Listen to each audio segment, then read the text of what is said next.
J'ai toujours dit que le pouvoir ne vient jamais de l'extérieur. Le pouvoir vient du peuple congolais.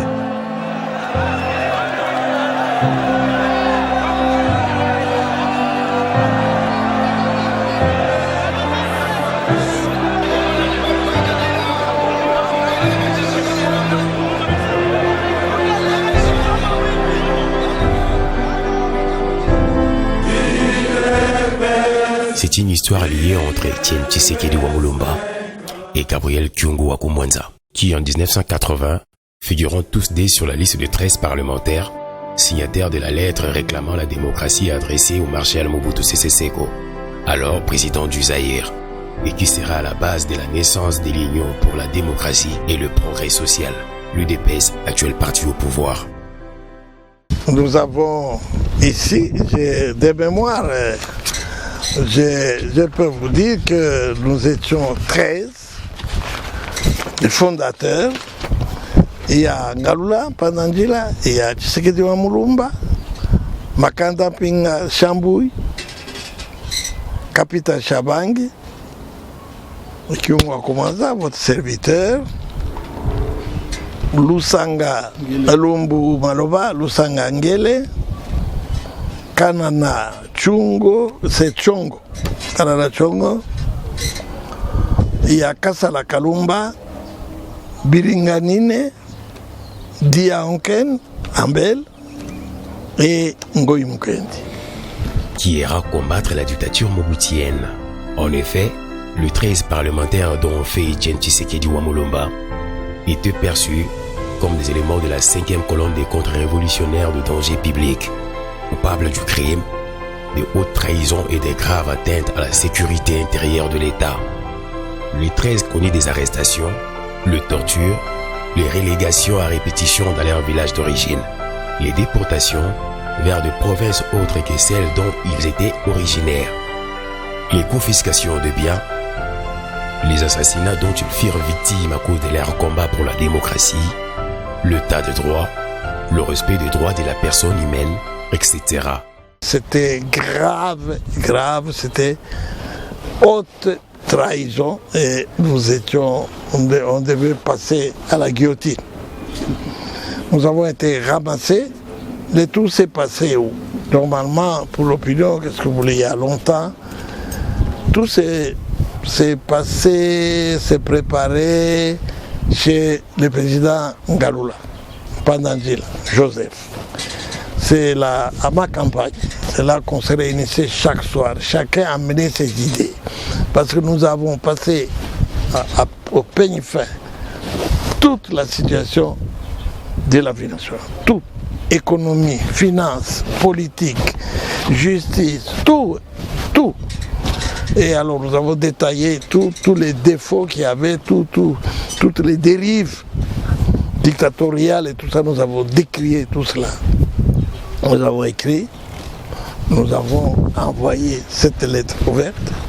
Et après, quand nous avons décidé de nous muer en formation politique, nous avons aussi, après notre renvoi dans nos villages, et quand nous sommes rentrés, nous avons amené la lettre au ministère de l'Intérieur. On avait même, tout le monde avait fui, personne ne voulait recevoir notre lettre qui annonçait la création de notre parti, et le lendemain nous étions tous ramassés.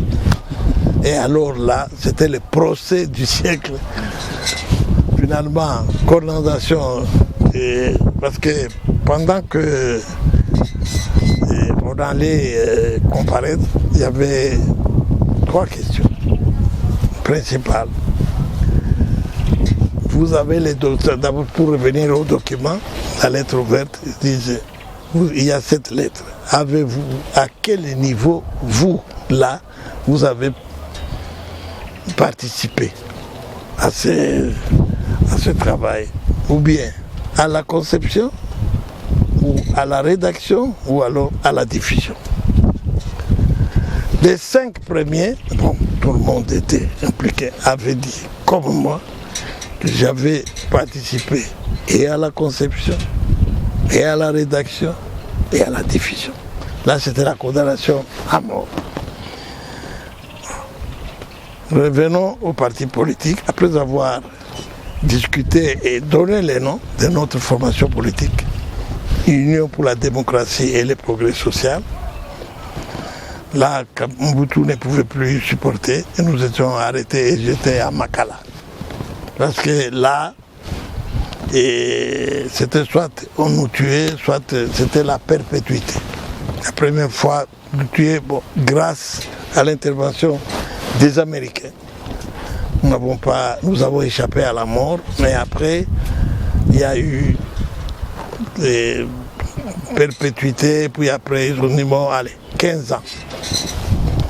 15 ans, et le chef de l'État m'a rappelé cela. Il a dit, quand j'avais appris la sentence, j'ai dit, mon père, je ne le verrai plus. Alors, c'était comme ça, et après, on était dispersés à travers les pays.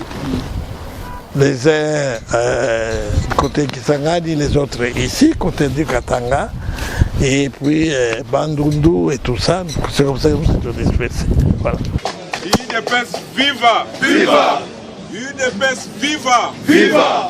UDPS viva! Viva! Viva! Viva! Tshisekedi, héros national! Félix, chef de l'État! Nanko!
Moi et Étienne Tshisekedi, au pont Gassavubu, le 17 janvier 1988, nous avons sauvé l'UDPS de naufrage. Et Tshisekedi venait de l'Europe, il m'a chargé d'organiser la base du parti ici à Kinshasa. Et nous avons sauvé l'UDPS à la suite des accords de Badolité où l'UDPS devait être tué et devait mourir. Mais nous l'avons sauvé. Et quand j'ai entendu, j'étais à Bruxelles, qu'il y a le congrès de l'UDPS, je me suis dit, voilà, encore une fois, après la mort de Tshisekedi, Étienne Tshisekedi, d'heureuse mémoire, tout le monde a parlé sur la mort de l'UDPS. Je me suis dit, encore une fois, il y a le salut, il y a la sauvegarde de l'UDPS. L'UDPS va ressusciter pour la 3e fois. Je dis bien, la première fois, c'était quoi? À la création de l'UDPS, on a voulu tuer l'UDPS par Mobutu et consorts. Et avec les accords de Badolité, au pont Gassavubu, on a voulu tuer l'UDPS. Avec la mort de Tshisekedi, on a voulu tuer l'UDPS. Mais l'UDPS, à chaque fois, ressuscite. Je me suis dit, la 3e fois, on va ressusciter l'UDPS avec les Jean-Marc Kabound, on va ressusciter l'UDPS avec Félix Antoine Tshisekedi. Dans un premier temps, le régime Kabila la joue grand seigneur. Au début de février, le gouvernement annonce par la voix de Lambert Mende, son porte-parole, qu'il prendra en charge les organisations des obsèques nationales. Le clan Tshisekedi accepte le principe de cette aide qui les soulage. Ont-ils le choix? Qui sont pour?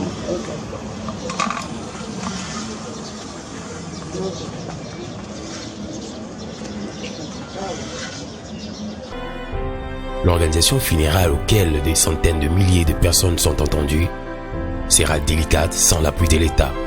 Nous qui nous sommes vus brusquement propulsés aux charges premières du parti et du combat pour poursuivre le combat en fin de la survie de la nation au moment où le leader Maximo est arraché de ce monde.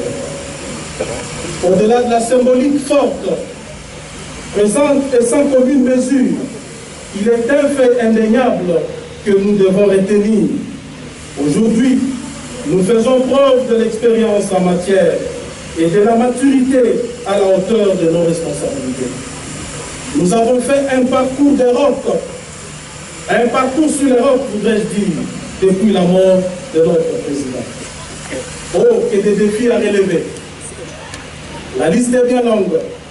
Nous n'allons pas entièrement l'étaler ici.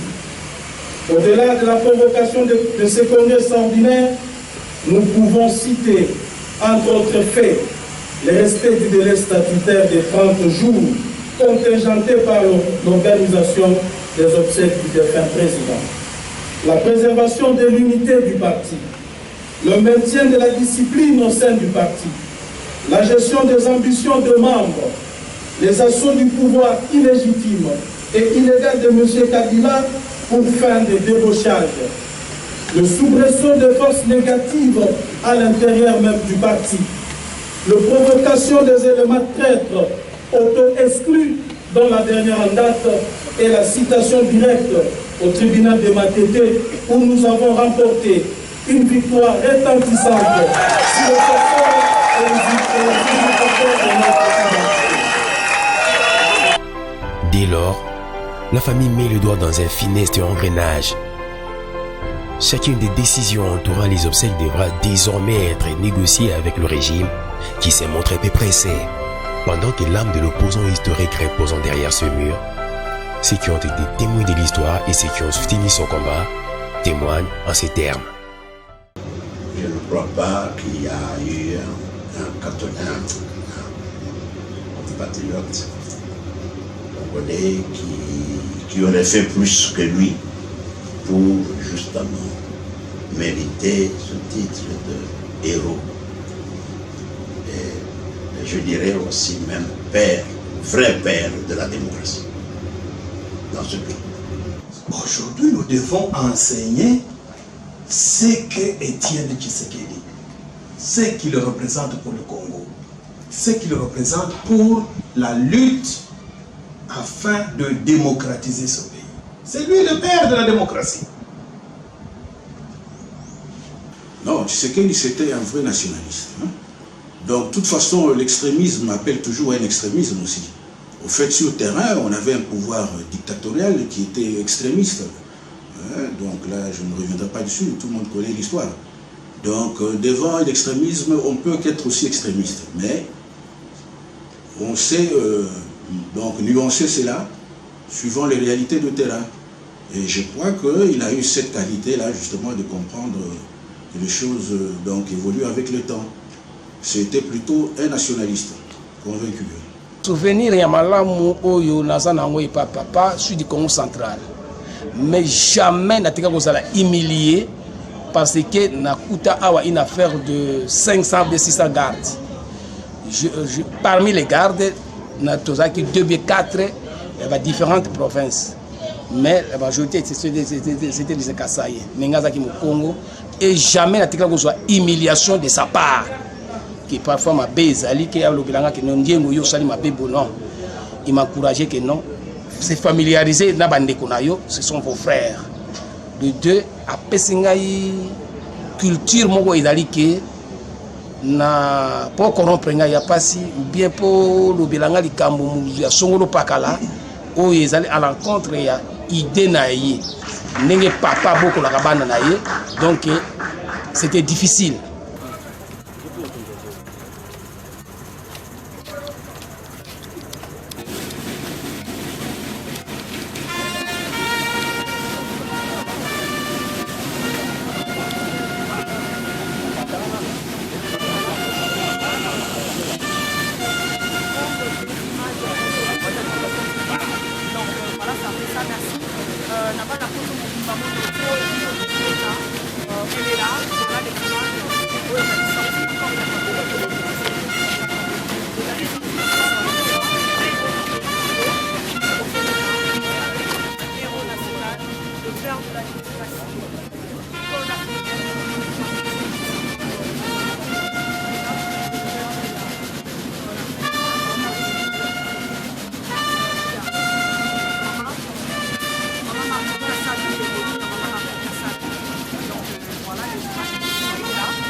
Claudel André Lubaya, président des LUDA, originel G7. L'histoire retiendra d'Étienne Tshisekedi de Rez Mémoire à la particularité d'avoir fait partie d'un régime qui avait instauré la dictature dans le pays avant de remettre résolument en cause le fondement et d'en dénoncer courageusement les dérives en s'y opposant publiquement de façon pacifique et c'est à ses risques et périls. Fils d'André Guillaume Lubaya Ntalanja, qui a été supplicié par la dictature de Mobutu accompagné de certaines proches dans les conditions inexpliquées jusqu'à ces jours. Lubaya Claude André retient des Sphinx délimités un homme des convictions. Les combats d'Étienne Tshisekedi Wamolomba, qui est aussi celui de la liberté pour la dignité du peuple congolais, demeure inachevé car le pays n'est pas encore totalement libéré de l'emprise des forces centrifuges, a-t-il souligné.